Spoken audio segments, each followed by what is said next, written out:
Let's get it. All right. So we are here. Day 2. I wouldn't consider the welcome party day. It was just kind of get set in for us. I feel like it's day 2 today, Saturday, and we are here, man. I got my guy Sung Woo, got Casey, you already know, so we're just here to chop it up. So to give you guys a little backstory here, Sung Woo loves to run. That's his running has changed his life, and he's wanting to spread that with everybody. And you're gonna listen to his story more on that. And I think it's amazing. Thanks to this guy here, man, I was able to get access to VCon. He did a running challenge, and I was a part of it. And he gave access to a couple of people, and I think they're very grateful as well. But man, Sung Woo, welcome to the Half Court Podcast, man. Thank you guys for having me. So excited. How's it been so far? It's been good. Yeah, like I said, Day 2 of VCon. Yes. Just great to be here. Meeting awesome people. I mean, meeting you guys in real life. We met in the FaceTime group. That's where we started linking up. And then, you know, we had Half Court come, and Darwin needed to find access. I seen you putting the challenge together. It was like, man, that was amazing, man. And what got you to just be like, I'm just going to give people access? Because you could have sold your tickets, you know, made profit. So what made you be like, I'm going to give people opportunity? Like, what drove you to that? Well, actually, so I have 4 big friends won. So I got 4 tickets. And then I really want to have some Gary B originally owned NFTs. So I burned, book game tokens for 2 GOO tokens. Oh, wow. And then I bought 4 more, I think. Oh, these are VCon tickets. VCon tickets. Yeah, VCon tickets. So in total, I had 10. And I was really bullish on VCon tickets because, Gary was hyping it up. But also, if we look back on it 5-10 years later, I'm sure it'd be a very historical thing. But as we all know, after art was revealed, the price tanked. Yeah, the floor tanked. So what do you think it was with that? I don't know. I only still know. I think it was... You think it was actual the market had to do with it as well? I think it's just... Because the market right now is super down on everything, stock, crypto, NFTs clearly. But what do you think? I think, the last 2 previous launches of projects that Gary had, V1, book games, the floor was the floor. He launched new news, and it's only gone up. Yeah, I mean, it's gone to peaks and it's leveled out. But I feel like the initial launch of the VCon tickets and him saying that the art was going to be really good made everybody look at the history of his work. Book games killed it. V1 killed it. So they're like, this is an instant win. And sometimes that's why you just can't predict markets. Markets are markets. And it's always volatile. It's always going to be up and down. And it's very interesting. So tell people, your backstory on how running changed your life, because running is a big part of your life. You've ran even being on vacation, which is VCon. You know what I'm saying? I'm pretty sure you ran a couple of times. So tell people your story, man. Yeah. I'm sorry, just before that, about the VCon ticket. Because that's how I got 10 tickets. But then I was when the price tanked, I was like, I'm not going to sell at this price. There's no way. So you did it as a flip. You bought to potentially flip some more, maybe. Yeah, I mean, potentially, initial intention was I bought 4. Yeah. And I was definitely going to flip them. Yeah, okay. And GOOs, I was going to keep them. Keep those ones. But 4, I was going to flip them, but then it tanked to 0.7, 0.5. Yeah. Now it's 0.2. And I was like, I'm not going to sell at this price. And I was like, all right, but there are people who need the access.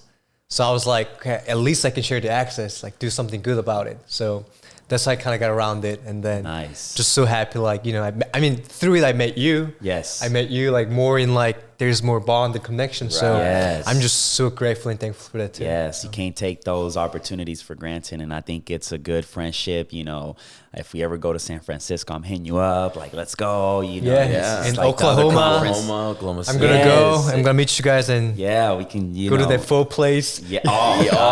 Asian Bistro 7. Yeah. I'll be there. Yes. Love it. So tell people your backstory and how running changed your life. Yeah. So, long story short, because running has been a huge part of my life. So actually, I was more of a soccer player all my life since I was a little kid. Because my dad and my brother played soccer. I was pretty good, and I played till college. And But after college, you can play soccer alone. Like you need teammates, you need like, games. But then after college, I was living in rural area, Lancaster, Pennsylvania, doing some tutoring to make some money for my grad school. And then I was also kind of going through depression back then because when I went to college, what I wanted to study was art and philosophy because I really appreciate how abstract ideas and feelings and emotions can be put on canvas and preserved for years to come and for others to appreciate that. So I always want to become artist, but freshman year I was like, my parents worked so hard to send me here. I'm on a scholarship. I don't know if I can make a living as an artist. I didn't have the courage to pursue something that I really want to do. So I was like, okay, I'm not going to do art. But being Korean, I was good at math and science. And I was like, all right, I'm going to study physics because physics is fun. It was fun for me. And also it can get me into engineering, which can, kind of get a job easily and stuff. So, but then after college, I realized that I never really pursued my passion. That's when I realized after 4 years. So I went into depression. I was like, what do I really want to do with my life? And that's when I kind of fell into running. I discovered running, and when I started running, it really helped me to get out of depression. So when I was depressed, I think it's kind of common thing for a lot of people who are going through depression. Like you're always in the loop of negative thinking. Right. And it's really hard to get out of it. You see something, you think about something next, it's negative, like worse and worse. Yeah. But when I ran, those thinking patterns was gone. I felt alive. I felt like myself. I was feeling the sunshine on me, feeling me sweating, my heart beating. I finally felt like me again after, senior year in college with depression. So at that moment, I was like, God, I really want running to be a big part of my life. And huge. That's why I started. Like I started running every day, barefoot in the beginning, really doing it raw way. And then, I was 23 at the time, and I was like, if I want running to be a big part of my life, I should become a professional runner.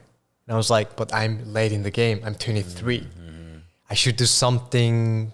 I should do something that can accelerate my progress. So I started researching who are the best runners in the world, and I realized Kenyans are the best. Explain that. You said canyons? Kenyans. What is it? Kenya. East Africa. Okay. Like Ethiopia and Kenya. Okay. Yes. They like win every marathons and stuff. So I went to Kenya, 2015. Crazy. Wow. I lived with this guy who runs marathon 2 hours and 50 minutes, and that's fast. 2 hours and 50 minutes. Yeah, 26 miles. 26 miles. 26 miles. That's fast for our standard, but in that village it's called E10 Kenya. Wow. In that village, he was considered as a beginner. No. In that village, if you say you run 2:15. They're built different. People are like, oh, okay, you just You're started. getting there. Yeah. You have to be at least like 210 or under 210 to get an agent or anything like that. So I hooked up with him. I paid for his place, renting, and I actually experienced like living with him, eating the food he ate, the canyons, and then that's how it all kind of started. And then What was the fastest time you ever got? me, Yeah. I think my fast time for marathon. I don't do marathons. Oh, okay. And I'm not really fast, honestly. Really? Because I don't go for the speed. Okay. I'm more of Move your body tight. Just move Let's your go. body. yeah. I do for my like Time really. doesn't- pace. The time doesn't really affect Yeah. Yeah, I had like 2-3 years where I was like obsessed with time. What was the best time in those times? Those time I was doing like 18 minutes for 5K, 36 for 10K, half marathon, like 1 hour 90 minutes, something like that. Okay. Not bad, but not really remarkable. Right. But I went through that period where I was getting burned out because I was so obsessed with like training hard, beating the time. Being the time. And that's how I kind of transitioned into mindful running. But kind of back to Kenya, that's when I was in Kenya, I realized there's no way I can become a professional runner and compete with these guys. Yeah. Honestly, I couldn't even run with the woman in Kenya. Because the woman in Kenya, they were running 30 to 33 minutes 10K. And like that's amazing fast. For people who are listening, like that's like 75 seconds per 400 meter, one lap track for 10 kilometers. Wow. That's pretty fast. So they're running like 4-minute, 30-second miles, really. Like 4-minute, 45-second miles. In miles, I'm a little confused, but pretty fast. Pretty fast. Yeah, pretty fast. So I couldn't even compete with women. So insane. They're both that's when I like switched to coaching. So that's kind of my backstory. Yeah, it's crazy. I mean, I think that, going back to the whole, depression stage, I think that's got to be one of the worst feelings, that you go to college 4 years for something you thought you could make a career out of, but turns out you were like, nah, this is not for me. And then you spend all that money and time into something that is not actually what you want to do for the rest of your life. That's got to be like one of the worst feelings, because now you're, not in every situation, but now you're in debt and it's all perspective, right? Like it's all like, if you get it, and if you're in that negative cycle, then it's like, yeah, I wasted this money, I did this, or you just be like, well, I met all these people in this university, and everyone in this university is networked, and this and this and this and this. It didn't work out, You're right. Yeah, but it was a learning experience. Yes. Yeah. Turn that around. I love that. I wish I had that perspective. But back then, I was like so just in my shell. Like, I'm working so hard. I'm doing everything to plan, but it's not affecting my emotion. When did you start thinking that way? Because I feel like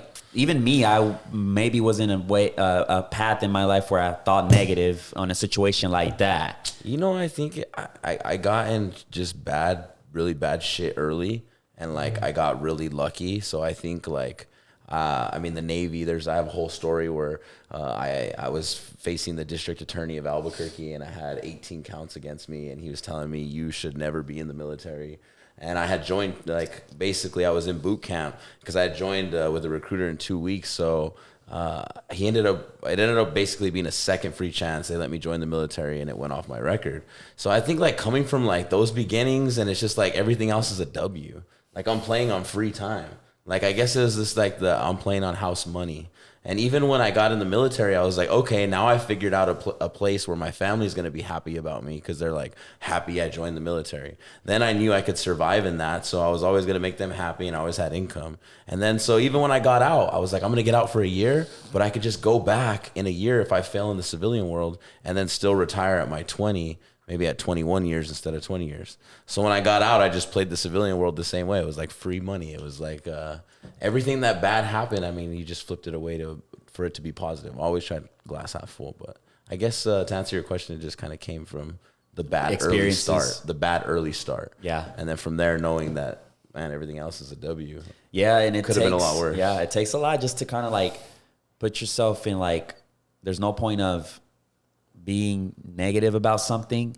There's no point. You're not going to get anywhere. So it happened, then move on, because life continues. You're not going to be, you know what I'm saying? But yeah, man. So you went to Kenya, you learned a lot there.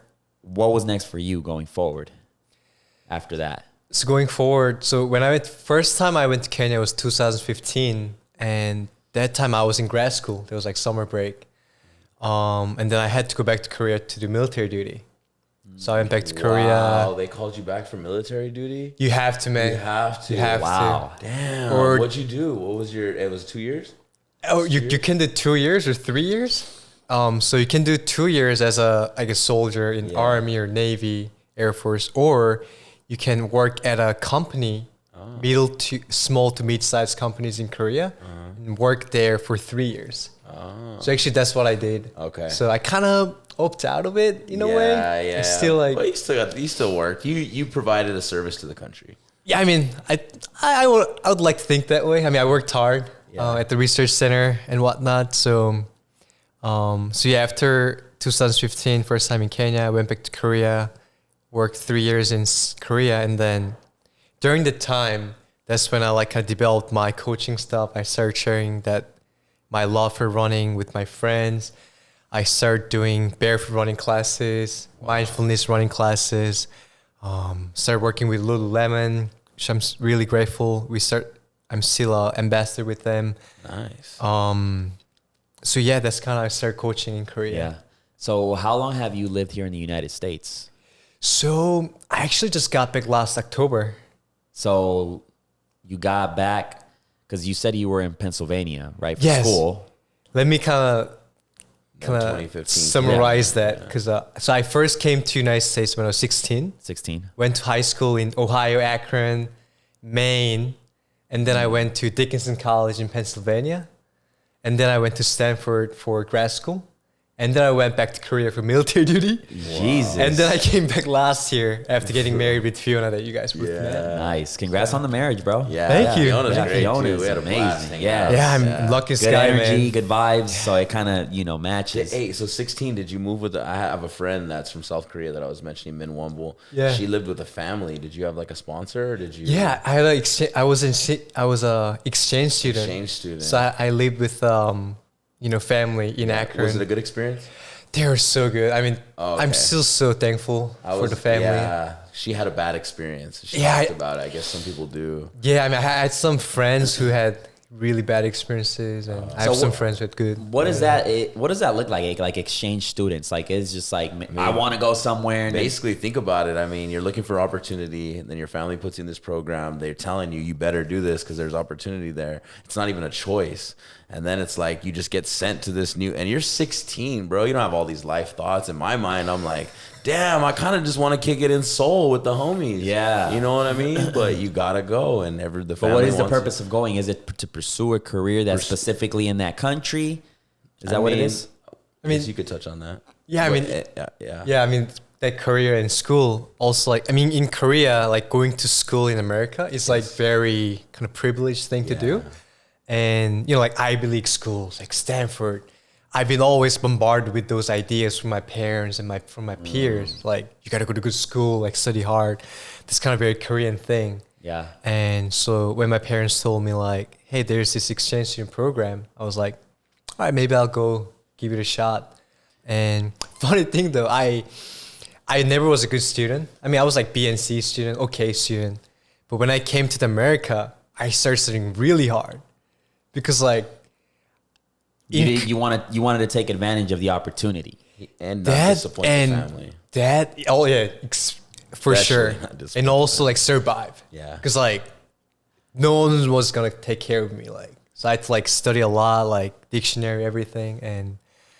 But also I loved that, I could play soccer after school, which Yeah. in Korea we don't have.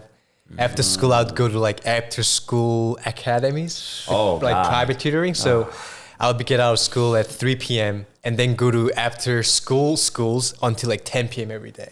Do you think as a young, teenager, young kid, do you think it's good to have so much school? I never, like, obviously here in the United States, it's different because we get homework, but I was never a homework guy. I would always be the next morning, you got the homework done. Let me get the answers and stuff. Cause it's like, bro, I spend 8 hours at school and on top of that, you're giving me homework. Like, get out of here. Like, I need my me time. I need to get home, throw the thing, play some video games with the homies. And you know what I'm saying? Like, we need some me time. And like, I never was a big fan of homework. 100%. Yeah. And So like, you think that is definitely like too much? I think it's absolutely too much. And I mean, you gotta develop like other skills, like social skills. You gotta learn how to be, talk to people, not just math, science, and like language on the paper. I mean, like we talked about how, how you feel like you have the perspective on negative things and you can flip it like easily because you had that kind of all your bad experiences in your life, like in Oli. Yeah. But for me, I never had that in my life because I was always in school. We were always taught to just study hard and get great. That was a good plan grades. for you set out. And Yeah, it was like so protected thing. And so for me, that came in late when I graduated college. So that's interesting. Yeah, that's why everyone's journey is so unique. Yeah, very Yes, beautiful. And it's just beautiful to sit here and listen to it because you can always take notes and you can always be like, oh, damn, that's pretty amazing. So, yeah, I think it's a pretty cool story. You've been all over the place, bro. Like it's I love that. You love travel? Of course, You would say you love travel? Absolutely. Yeah. Anywhere Awesome. else you want to go?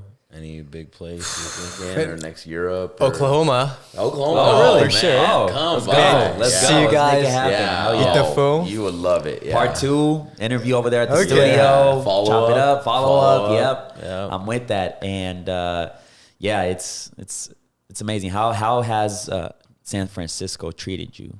Because you are there right now. You do a lot of your running over there. We see it all the time. It looks beautiful. What does it look like to you now? I love it. I mean, there are great places around the city. Yeah. And I just started doing running sessions in the city, starting to build my community there as well, offline, like in real life. So I love it. I mean, there are some things that I wish can change, you know, like homeless problems and a lot of, you know. We talked about that. Yeah, I see cars with broken windows every day. I saw that. So there's it's crazy because it's a thing in San Francisco, and there's this I don't know, media. They were doing an experiment. Like, let's leave expensive stuff in our car and see how long does it take for somebody to break in. They had hidden cameras. There was like a speaker. They did a speaker with a tracker, and it literally took them a minute. They hid the cameras. Everybody like, oh, I'm gonna leave this here. And then within minutes, somebody looked, broke the thing, kept walking, went to the subway. They ran to the guy like, hey, this is ours. We're tracking you. We're doing an experiment. Give me that. And they denied it. Like, no. Like, it was wild. Really? So that is really a thing over there. It's crazy. It is a thing over there. But we were talking about the whole situation of the homeless. And it was interesting because my thing was like, the problem can be fixed. But then again, because I mean we're sending money to different places, billions, you know, and I was telling Casey, and Casey was like, I don't think, like, you know, it may be that the homeless person doesn't want to get help, right? Yeah, remember when we were talking about it? I think we have programs in place, and I think things always need to get innovated. We need to reevaluate all programs every year and make sure things are running smoothly. And if you have to correct, you need to correct. But I think there's just certain individuals who really just like going on a train and traveling to San Francisco and sleeping around wherever they can, and then grabbing the next train and heading up to Oregon for a little while, and then taking the train. You know what I mean? So I think there's just certain people that just like to be out on the streets for whatever reason that may be, because they're running from their life. Maybe it's the system. They're just tired of it. They're tired of it. Let me just live my way of somebody could who have knows, passed away right? close to them. Yeah. So I think that we just need to focus on, if the programs are in place in San Francisco and there's people waiting in line to get in the shelter to sleep and we don't have enough beds, that's a problem. You know what I'm saying? Then we need to increase that. If there's still beds available at the end of the night and people are just choosing to be there, it's just kind of like, and then you just got to figure out laws to, obviously they do, you know, don't stay after this park after hours, you know, and it's just a balance. Yeah. Of what those laws look like. That's a pretty interesting but I don't know, to your opinion on this, what do you like most about America that you don't like about South Korea? And what do you miss most about South Korea that you don't have here in America? Ooh, Good question. that's really a question. So what do I like most about America Yeah. that we don't have in South That Korea? you don't have in South Korea. And it could be anything, like your freedoms, your this Food or that, or food, that, or, you know, anything. you know, I think it has to be diversity. Diversity. Yeah. It's like Korea is such a like one kind of very everyone's collective South country. Korean. Yeah, everyone's South Korean. Yeah. It's hard to see other people from other countries. I mean, Yeah. in Seoul there are, but mostly it's just Koreans. Yeah. And Korea is a kind of place where trends are very fast and everyone kind of follow the trend. So once there's a trend of, let's say, wearing, I don't know, big coat, everyone starts wearing big black coat. So that kind of things happen. So I love diversity in America, Yeah, for sure. That's a good, I didn't even think about that. Yeah. It kind of reminds me, you say the trend thing, it kind of reminds me of Puerto Rico, because as soon as an artist comes up with something, a very influential artist comes up with, maybe I want to wear a pink wig, everybody starts wearing it. They don't have their own personality. Yeah. It's not all of them, but they just follow that kind of trend. And it's like, hopefully now with the diversity of artists and Bad Bunny doing different shit, people can kind of have their own style. But that was for when I grew up over there. And I, for the most part, I would follow it too, but I would always add my own style to it. Like, how can I add my own spice? Yeah. That's a good one. That's a good one. Yeah. What So else? that is one. So vice versa. Vice what do you like versa. of Korea that, you know, that, or what do you hate about the United States, right? Is that what? I think it's gotta be drugs and guns. In Here. South Korea? No, here. Oh, here. That Yeah. Korea don't have as much. I mean, guns we don't have in Korea. Drugs we do have some problems with that in Korea, but not as much as here. And when I was talking about the homeless problems in San Francisco, I was more talking about I think drugs and because on the street sometimes I'd almost got attacked a couple of times with people who are obviously on drugs, like kind of yelling at me, and those scary moments like made me realize, this is a big problem for so many people, not just for us, but for the person who's on drugs, like, Yeah. because I don't know, the person's mind was kind of somewhere else. Yes. Yeah. That's a big one. And you know, and gun problems too, like, it's just, I don't know, man, it's just such a loaded issue. Like, I don't even know how to unpack it. I know there's a lot of people who have their interest involved with it too. And So if Sung-woo is the president of the United States, what do you do with that? What do you do to control I that? mean, if I can president just fix it like right away like that? I mean, or- let's No, just- you gotta run it hypothetically- through Congress. Yeah, you got to go, right? but it's a process. But let's say Yeah. you're the president, you have that power to make that I mean, decision. I'd love to like get conversation going and more open, you know? Would you just get rid Like, of would you get rid of them? like all guns? Like nobody's using I guns, don't or know, like, cause I think there's also benefit of having Bearing your your own arms, yeah. arms and have, cause then you can really self-protect yourself. right? And when you live in a diversity country with all these Exactly. different, you know, in South Korea, you grow up. It's kind of like even in your Hispanic communities, you grow up a certain way. You know, everyone else in the community gets that. I feel like that's why you guys haven't had guns. Everyone knows that. It's just something when you have a whole place with all these different countries, Islamic, all this coming into one place. It's kind of like a wild, wild west in a way. Yeah, where it you can kind turn of, into it that. makes sense for me to bear my arms. You know what I mean? But yeah, no, it's an interesting topic. Yeah, but open up conversation and just like, I don't know, make it a little more difficult to buy more it. difficult. Because Yeah, like, maybe, and it's a tricky one. I mean, maybe a psychological test, see where you at Yeah. psychologically. But that one is an interesting one. So, what do you love and what do you miss about home? food. Food. Yeah. I'm telling you, man. We talked about this. Yeah. Korean barbecue, Korean wings. Woo! You just can't Man, beat I'm it. telling you, Yeah. it's fire. You know, Yeah. you- Just really good food, man. Like also like my mom's food oh, and nice. just I mean you guys have a list of the favorite restaurants in Oklahoma, I'm sure. Yeah. Yeah. I have my own list in Yes, Seoul. yes. Oh. Where I go and like it's not just the food, it's my heart and my spirit gets filled up with You that feel like goodness. you're back in home. Yeah, and like the yes. people there Awesome. that I know at the restaurants, at Yes. cafes. Have you tried Puerto Rican food? I don't think so, actually. Man, if you have some around, try Okay. them. But once you get to OKC, my family just opened a food truck, and I'm gonna take Casey. He's gonna haven't tried have it a yet. blast. We just opened it, and Awesome. I'm gonna take you so you can try the good grandma's cooking.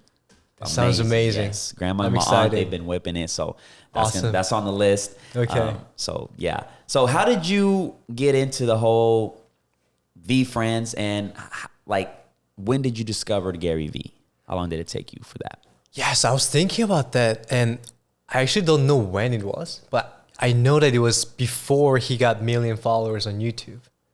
Because first time I watched his video on YouTube was a kind of random thing, kind of showed up on my feed, and It wasn't word of mouth. It wasn't like I'm seeing him pop up somewhere like these random like viral, clips of him. It was just it was maybe just a on recommended, YouTube, yeah. recommended like, hey, someone Yeah, might like- like this.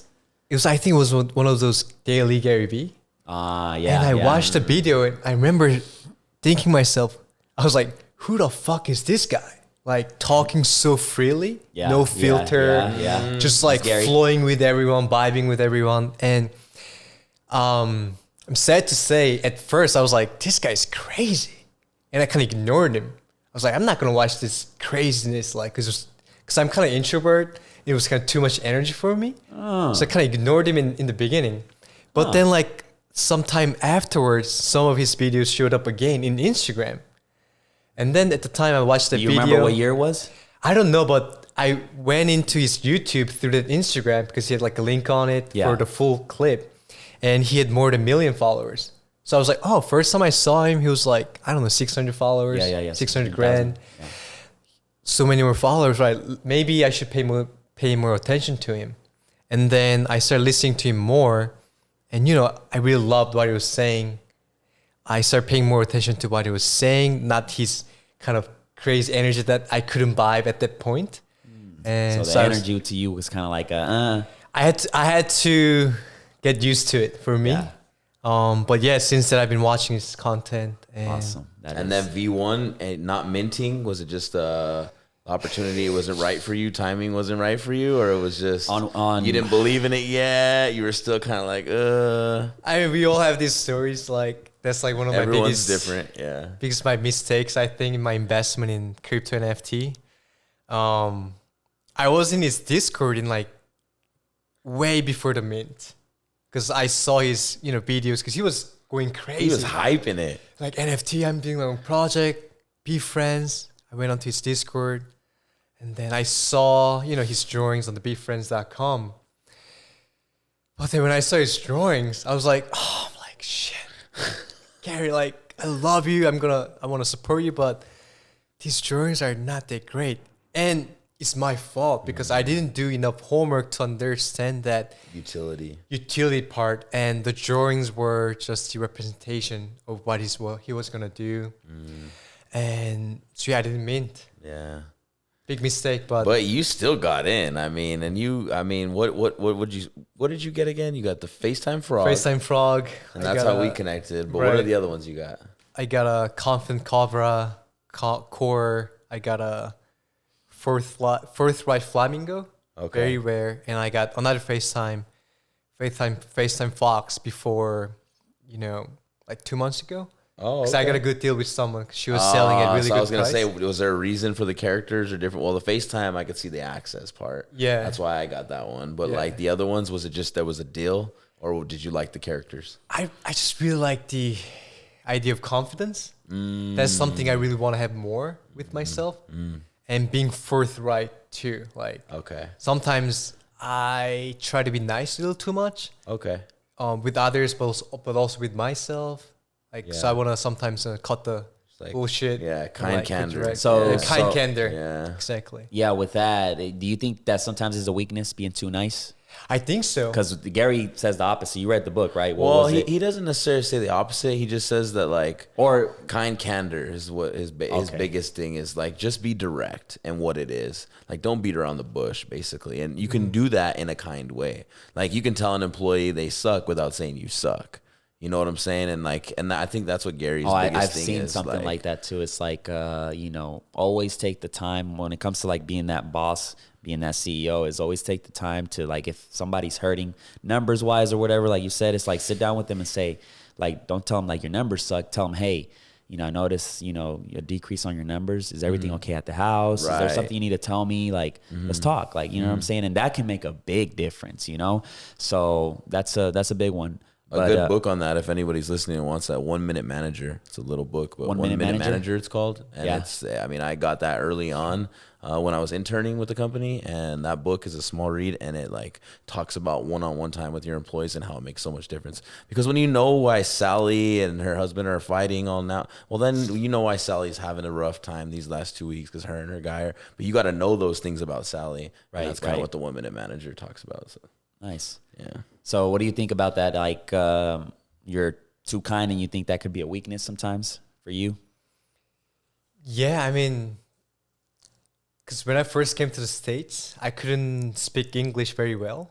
So my way to be kind of friends with people was just being nice. Being nice. If that makes sense. Yeah. Because like I couldn't really articulate myself. So I was always like, yeah, sure. Super smiley. Yeah, always super smiley. Like all my friends from high school and college are always like, you're so nice, you're always smiling. But I mean, I wasn't like faking 100%. I'm like, I think naturally, thanks to my DNA and from my parents, I'm naturally happy person. But a lot of it was also coming from like Like I don't know what to I don't know say. what I don't to even know what say. you're saying. Yeah, but let me just A young college kids like talking fast slang. We're gonna go here. Like, yeah, let's do it. It's like, I like you guys. I Yeah. want to hang out with you guys, but I don't know how to say that fast. But let's go. Yeah. So that's funny. I've been learning to be more, I guess, just say no. Just be like kind, candor. Yeah. Know how to say no and like, so. Yeah. How does Casey work on that? Because I know Casey is a guy that's all over the place. Everybody loves Casey. Not Chris. Everybody loves Casey. You know the show. Everybody hates everybody Chris, loves- but kind of flipped it. But how does when it comes to like that kind of thing where you have to say no, maybe to a favor that's maybe too much, or hang out that you maybe don't, you feel like it's not, how to, I always just keep it real. Like, even when, like, if I always tell the closest people to me, like, if I got it, you got it, Yeah. and if I don't have it, I just don't have it. But if I got it, I got it. And I feel like I've always just been pretty direct about that. And I always I feel like it's part manifesting too, when you just tell people your goals all the time. When we just talk openly and I tell people like, I want to do this, I want to do this, and I want to do this, and then different conversations. And then all of a sudden I'm having these conversations with all these different people. Well, the world and the universe has been hearing about what Casey wants to do. Yeah, bro. And so does all my closest people. So when they need the help and I'm going through this, I'm like, hey, this kind of affects what I'm doing, and you know how much it means to me. And then if they love you, they'll understand. Yeah, I love it. So, we would definitely work. It's clear. easy when you just keep it real. Yes. Like, it's easy to be real when you just tell it how it is. And if people love you, they love you. Like, they'll understand, and it's huge, and it's amazing. So, what has been the most memorable moment so far at VCon? Something that you're like, wow, this happened. It's amazing. I think one thing, so I got to sneak into the backstage, kind of not knowingly, because I wanted to say hi to Jim Quick, the brain coach. Yeah. But after saying hi to him, like thank him, I saw Tom. I don't know. Yeah. His I last know name. which one you're talking about. Tom Bilu? Bilu. Yeah. Okay. I don't want to say his last great name. guy, great Great guy. Impact Theory. Impact Theory. Theory. Because I've been like Yes, watching yes. his YouTube for a long time. That And sounds so, like, I'm probably seen a couple of his videos. Sounds familiar, that name, Impact Theory. He's got so many big guests that have come on board on his thing. Like, I'm like, his recruitment list is insane. I'm like, how'd you land all those guests? But I'm pretty sure he's been doing the work, a long time. It was good to hear him talk. Did you hear the talk he had yesterday? with Steve Aoki? Yeah. Steve Aoki. It was good. It was Wonder if awesome. their show was good last night. Yeah. Can't go wrong. I think it did go good. So that was, you would say, the highlight of. Yeah, like just meeting him and like we Meeting him. talked, and then he's trying to do some business with Korea, so maybe I can help link him up. Yeah. So we talked and then got some contact. So it'd be pretty cool to like just I don't know. Collab with him. Yeah, no, Collab for with him for sure. sure, and For just- sure. And like I was just so surprised at how patient and kind he was, because I'm like nobody to him. Like just went up to me, Tom, I'm a big fan, and he was just like, hey, no, thank you so much, man. Like, what's your name? Nice. What do you do? Like, I was just very shocked with that too, and very. So you think that's a good mentality? Like, to just be like, I'm a nobody? For Like, sure. That's how you stay humble. Yeah. Yeah, but I think it's just like, I look at like my idols and I'm like, they're human too. Yeah. Like, That's I what want to mean. meet them, and I might be a nobody right now, but it's like, that's gonna change. Like, I'm gonna meet you as like a friend, maybe a business partner, like we were saying. So that's kind of interesting. But it does definitely humble you down. But I feel like you shouldn't say like nobody. Like, I'm just human. He's a human. Yeah. I love that too. Yeah. But I mean, I felt like to him, like kind of I'm kind of nobody at this point, because like you never see me around there. But yeah, I mean, yet. Around like. So I definitely want to You're do onto something big within things, the bro. future. Yes, you're onto big things. And yeah, I love this conference because it's a lot of people that have creative minds, because that's another thing we were talking about too, is just like when we are born and we're young, our early, ages, 5-year-old, we have this creative mind in us. We have this big imagination, and the system shuts it down.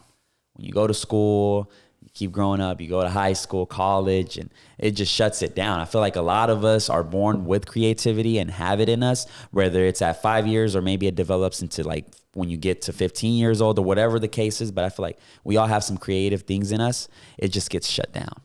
because of a system. So do you agree with that? Yeah, I mean, it's a long combo. I mean, but you're right. The system. I mean, but it's kind of like teaching to the dumbest kid in the room. Like in America, to create at least we have a public school system, and yeah, it is tough. But there's so many people, it's up to so you. many kids. There is a bit of up to you. Up you to know? you. Maybe and then some of it you just don't know. Like there was that kid there's a person here at VCon, and I met him in the general chat early in the Discord, and I haven't like seen him or connected. He was starting a YouTube channel, and I mentioned it in one of our other podcasts, but he was born into a cult. So he grew up in a cult where his dad had like 60 different wives at some different point. I think he had like 20 that were active wives. And so this kid has like 50 siblings. And like, it's like, yeah. And he grew up in that. And like, he said for a while in his early 20s, he had about 4 or 5 wives too. And everyone in that cult was just that's what it was. Yeah. And then that's finally, all he knows. and that's all he knew. And then finally 23 talks about, and he created this YouTube channel about it. Have to look up and remember the name, but he left in his early 20s because he started to discover more of what the world really is. And he was like, hey, people live like this, not like this. I want to try that. And so like he had to, but all you know is what you know. That's a big what one. you're taught. Yeah, that's a big one. And it's crazy. I love that like conversation we had last night because we did talk about a lot of stuff like that and then the whole hustle. Yeah, what's your favorite moment, bro? So far, what's your favorite? You getting me? Yeah, what's your favorite? Well, I think moment? last night meeting Hayden and his crew because that was we a good had a one. conversation that really opened my eyes, and I always preach that you can go as far as your mind lets you. The mind is the most powerful thing, right? And I preach it a lot. That's why I'm here. I've been doing this podcast for a minute now. What was the conversation about? So it was very like I had 1 foot in, 1 foot out, right? And it was with my current job, because I'm not 100% happy. And mind you, I only work part-time. And I know when I get back, I'm going to be like, I need to figure this out. But I don't take that step yet. Like, it's like I'm in the edge of a cliff and I need to jump into the water. And I'm just, and then having that conversation last night with these fellow entrepreneurs, like-minded people, it felt like he just pushed me into the water. And it was like, oh, it's not so bad. There's not even sharks in here. That's what it felt like last night, really. So, it made me open my eyes. And I'm like, damn, I do preach a lot. And I do try to motivate people to be like, go for your dreams. But I'm taking half of my advice because I'm not jumping all in. So I think that was definitely meeting them and having that conversation. That was probably the highlight. Because it really just happened randomly where we were just walking and I recognized his TikTok video and I was like, oh, you do TikTok, right? Boom, boom, Boom. Came in, we had a podcast. And then after the podcast, we had another podcast off of Camaras. And that's when, to me, it was just like a wake-up call. Like I was like, wow, I need to do this. I need to do it. I need to do it. And I need to believe in myself fully. Not 50%, because this is a proof. Like, had I not been so consistent, like I wouldn't have got my amazing co-host Casey to be like, I'm going to rock with you, bro. I'm going to get into this and I'm going to go full throttle. You know what I'm saying? So that's you is what got you here. So just continue being you. Yeah. Yes. But jump. And he reminds me all the time, bro, we're here because of you. Like you made it happen. Like we're here, and it's like, damn, it humbles me. And I'm like still shook, and I'm still shook that Casey joined me. Cause like deep down, I always wanted a co-host that was hungry and that has the same ambitions and like, bro, and it just happened. So that was definitely my highlight. What about you, Brody? My favorite moment so far, honestly, It's a lot, to be honest. But that was like, for me, that waking call. But everything, bro, from the moment we got here, I think, even the drive, bro. Like I was gonna say the drive was fun, but I like the open mic. That was open mic was fun. Yeah, we're about to do it again after this doing podcast. It again. We're gonna go back to do some open mic and talk to people out there. But just talking to random people, and I think trying to come up with some more creative questions. This is fun.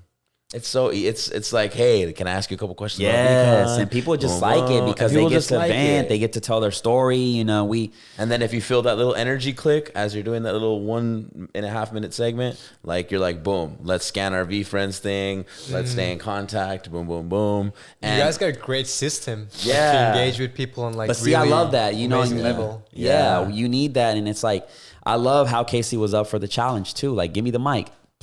Take it, bro. Let's go. Yeah. And he's killing it. Like, you know what I'm saying? And it's like, You know, he doesn't stay stuck to one thing. Like, I'm just going to be in here in front of the camera, only in the studio. Switched. We switch. Oh, yeah. Your turn, I wish I could have got you too. Yeah, we switched. Your turn, my turn, boom, boom, boom. And it's just like, we kill it, you know? So it's been amazing. And I'm excited for today, what's in store for today and this whole conference. But I was going to ask you, Casey, like, give me your top 2, because you've been to a lot of conferences. I know they're different, but top 2 conferences. Where would you rank, even VCon? Where would you rank VCon so far? I mean, it's different. Yeah, I've only ever been in the gaming industry, and the 3 conferences a year I go to is like the National Indian Gaming Association Conference, the Oklahoma Indian Gaming Association, and then G2E is like every manufacturer of slot machines goes to Vegas, and we have this great conference.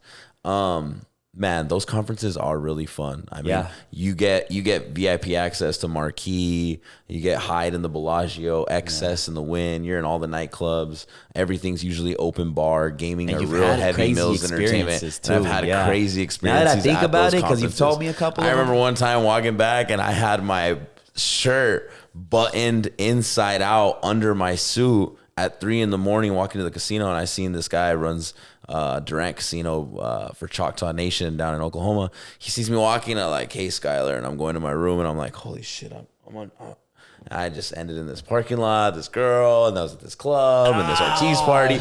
But through the 8 years, I mean, conferences is what built my network, because I wasn't shy and I was able to just go talk to this person, go talk to this person. By year 3 conferences a year, same people in that industry. Year 3, I was walking around the trade floor show and I was like, hey, I remember you. We had that beer at 4 a.m. at whatever. So, you know what I mean? Yeah. And adding, but the coolest part is going to conferences now in a new industry and being that same sponge and starting all over again, because this is the first one. And we can go to NFT Miami, NFT NYC, and there's going to be a lot of similar faces. But adding the element of this half court, the mic, it just adds that extra connection. I think we'll be able to double the network I did in 8 years of 3 conferences in 2 years, having this element to it. And that's what I'm excited about. Amazing. That's the value. I like that, bro. Yeah. I like that. It's beautiful. Okay. We got about 10 minutes until 3. Are you guys wanting to wrap this up, go to the Logan, and Logan's about to speak at 3? Yeah. What do you guys think? What do you guys want to do? Whatever. Yeah. I'm gonna go back to hotel after this. Okay, you're not going to the conference to see Logan? Till later, happy hour? Or are you gonna go? I think I'm gonna go back for happy hour. Happy hour. Okay. The reason why I want to say that Logan one is because the whole basis of the conversation is getting famous on social media really fast. So seeing some tips, I think, would be beneficial to the whole. Yeah, I think we should do that. Great conversation. So I'm asking you one more question. Where do you see yourself in 5 years, Sungwoo? That's a good question. Maybe Korea. Maybe. Yeah. We talked about that with Fiona. We talked about the conversation. I mean, right now, my really goal and mission is to get people who are not running into running, enjoy it, and let it become a part of their life that gives them space and time for, their mind to recharge, refresh, help them become more healthy, help them become more, I guess, positive and feel that energy. Yes. So 5 years, man. Really connect with like about 100,000 people to get them start running. Okay. Is Twitter right now your main source of social media? Do you have Instagram? Do you have? So right now for English, Twitter is my main, and also YouTube channel. My YouTube channel, Run with Song. I haven't uploaded videos recently, but it's got some good videos from Kenya. Okay. And Twitter is also a good source. And I'm gonna give you this challenge, and I gotta get on TikTok though. Yeah, so I'm gonna give you this challenge, and I'm gonna follow up with you in 30 days. Start studying TikTok and see how can you implement your content into that. And obviously, you have me here. You can reach out. You got my number, Darwin. What do you think? Because I feel like you have a great outlet there, and I think with TikTok is just authenticity, being yourself. You're just gonna shine, bro. And if you get to that 1,000 follower mark, that's all you need to start going live. And then when you start going live, you have that For You page that gets recommended to people that are not following you. So it's a great chance for you to grow. So I'm going to challenge you, start looking into it, create your TikTok account, and just study the app and see what works. Like, oh, this video is successful because of this, and then you add your spice to it. There's a mic too I'm going to recommend, which is the one we've been using for open mic. Get that. It connects with your phone. I'll show you the whole setup after this so you can start getting into it, giving people good advice, good quality runs. And because there are TikTokers that run, and I've seen them. Yeah, I've seen them, and they're good, and they get good information, and they. Well, the best thing I like about all this is like the conversation we had last night is, you know, maybe Darwin's possibly looking at doing a lot of social media growth for brands, and especially ones that are young and hungry and growing organically. And he does clips. He's able to edit. He's got his team with his little brother. And so that's great. That's great. Well, us, and I'm part of that. You're part of it, bro. I don't know how to edit. No, but you're part of it. You know what I'm saying? I don't even have a personal TikTok, but I need to get there. I'm learning, but slow. But man, if he could do that for your brand and other brands, that's great. Yeah. Well, we'll definitely touch bases there. So absolutely, let's do consider that. This is a challenge. Are you up for it?